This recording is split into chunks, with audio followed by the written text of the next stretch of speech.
مگر کیا اس کے قتل کرنے پر نیکیاں بھی ملتی ہیں؟ تو اس کا بھی ثبوت ہمیں احادیث رسول صلی اللہ علیہ وسلم سے ملتا ہے۔ چنانچہ حضرت عبداللہ بن مسعود رضی اللہ تعالیٰ عنہ روایت کرتے ہیں کہ رسول اللہ صلی اللہ علیہ وآلہ وسلم نے فرمایا کہ جس نے سانپ مارا اس کے لیے 7 نیکیاں ہیں، اور جس نے چھپکلی کو مارا اس کے لیے 1 نیکی ہے۔ اور اسی طرح ایک اور روایت ہے کہ ام شریک رضی اللہ تعالیٰ عنہ بیان کرتی ہیں کہ نبی کریم صلی اللہ علیہ وآلہ وسلم سے چھپکلیوں کے بارے میں جب پوچھا گیا تو نبی صلی اللہ علیہ وآلہ وسلم نے انہیں چھپکلیاں قتل کرنے کا حکم دیا۔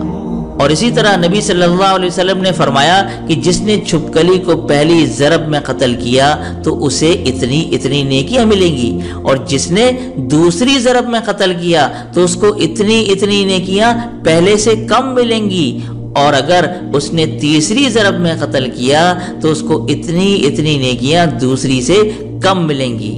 تو امام نووی رحمۃ اللہ علیہ نے اس حوالے سے لکھا ہے کہ اس کو پہلی چوٹ میں مارنے کا ثواب اس لیے زیادہ رکھا ہے تاکہ لوگ اس کو مارنے میں پہل کریں اور مذکورہ نیکیاں حاصل کر سکیں۔ اور اسی طرح ایک اور حکمت یہ ہے کہ پہلی چوٹ میں مارنے سے زیادہ نیکیوں کی وجہ یہ بھی ہو سکتی ہے کہ اس کو زیادہ تکلیف نہ ہو، مطلب تڑپا کر اس کو قتل نہ کیا جائے، بھلے وہ موذی جانور ہے مگر پھر بھی آقا رحمت صلی اللہ علیہ وآلہ وسلم نے اس کو زیادہ تکلیف سے بچانے کے لیے پہلی چوٹ میں مارنے کو فضیلت دی ہے۔ چھپکلی کو مارنے کی جو حکمت ہے وہ اس کا فاسق اور موذی ہونا ہے، یعنی ایذا دینے والی مخلوق ہے، اور ایذا دینے والی مخلوق کو ہلاک کرنے کا اسلام حکم دیتا ہے تاکہ نوع انسانی کو اس کی ایذا سے بچایا جا سکے۔ کتنے ہی ایسے واقعات سننے اور اخبارات میں پڑھنے کو ملتے ہیں کہ چھپکلی کھانے یا پینے کی کسی چیز میں گر گئی اور اس کے زہریلے پن سے اہل خانہ کی موت واقع ہو گئی۔ اور اللہ کے رسول صلی اللہ علیہ وآلہ وسلم نے ایک اور روایت میں بتلا دیا ہے کہ یہ حضرت ابراہیم علیہ السلام کی آنکھ کو پھونکیں مارتی تھی، تو اس روایت میں چھپکلی کی فطرت کی طرف اشارہ کر دیا۔ جیسا کہ سانپ اور بچھو کی فطرت ڈنگ مارنا ہے، پس چھپکلی کی فطرت اہل ایمان کی عداوت اور ان کے ساتھ بغض کا اظہار ہے،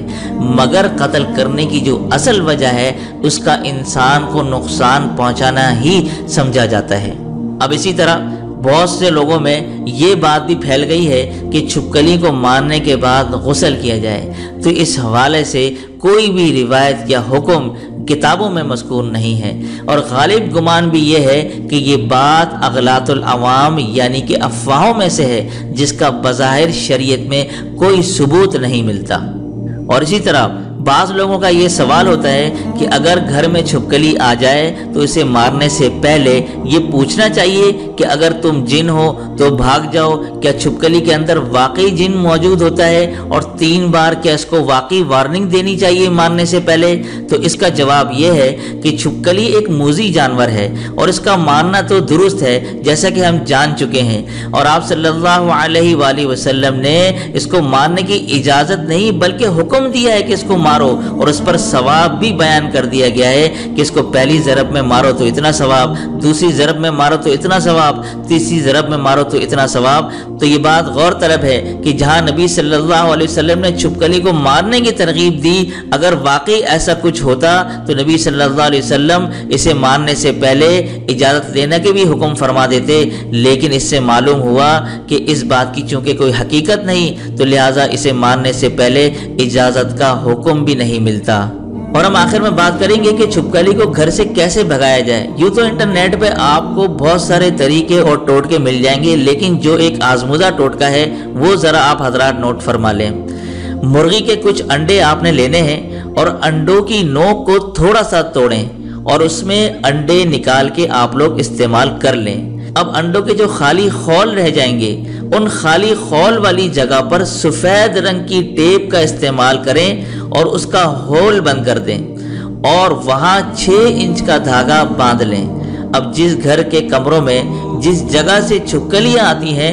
وہاں وہ انڈے چھت پر بھی ٹیپ کے ساتھ باندھ کے لٹکا دیں۔ انشاءاللہ آپ کے گھر سے چھپکلیاں بھاگ جائیں گی۔ اور کئی حضرات کا یہ آزمودہ ٹوٹکا ہے، آپ بھی اسے آزما کے دیکھیے گا، انشاءاللہ پازیٹیو آپ کو رزلٹ ملے گا۔ اور اسی کے ساتھ ہم دعا گو ہیں کہ اگر اس ویڈیو میں بیان کی گئی باتوں میں کوئی بھول چوک اور غلطی ہو گئی ہو تو اللہ تبارک و تعالی اپنی بے پناہ رحمت کے سبب ہمیں معاف فرمائے، آمین ثم آمین، وآخر دعوانا ان الحمد للہ رب العالمین۔